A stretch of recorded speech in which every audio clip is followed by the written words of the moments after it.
July 18. Already rich. Let the lowly brother boast in his exaltation. James chapter 1, verse 9. It seems like a paradox to say that a lowly brother should rejoice and take pride in his exaltation. We should ask, what exaltation? If life is viewed simply from the perspective of time, wealth, and status, then there is no high position for the lowly.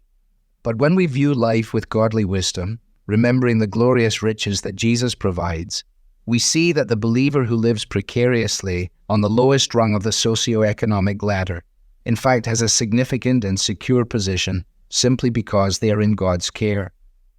Two biblical stories illustrate respectively the danger of viewing low circumstances without wisdom and the blessing of wisdom in the midst of poverty. In 2 Kings 5:15-27, Gehazi, the servant of the prophet Elisha, chased after the prosperous Naaman, seeking riches for himself.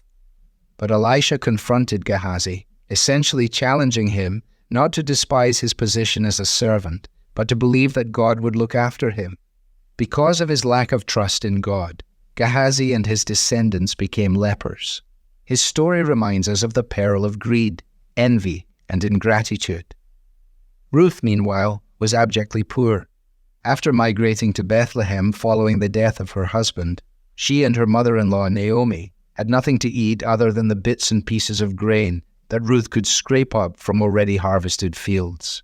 When she was shown preferential treatment by Boaz, she fell on her face, bowing to the ground, and said to him, "Why have I found favor in your eyes, that you should take notice of me, since I am a foreigner?" Because she was clothed with humility before Boaz, and more importantly before God, she was able to receive Boaz's kindness as the blessing it was, without any presumption. Instead of being quick to seek more material wealth, she was quick to be grateful for what she had been given. Ruth's story teaches us something else. As Boaz was Ruth's kinsman and redeemer, so Jesus is the Redeemer who shed his blood for men and women like Ruth, who are undervalued and disregarded. Paul reminds us that when we were called, not many of you were wise according to worldly standards. Not many were powerful. Not many were of noble birth. Jesus has come to those who were on the lowest rung of the spiritual ladder, you and me, and has caused us to ask the same question as Ruth. Why have you shown such interest in me? James's message is not that we will become rich by applying wisdom.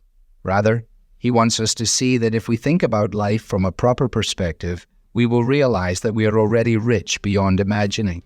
The wisdom of God comes to us in our poverty, to show us the vastness of all we have in Christ.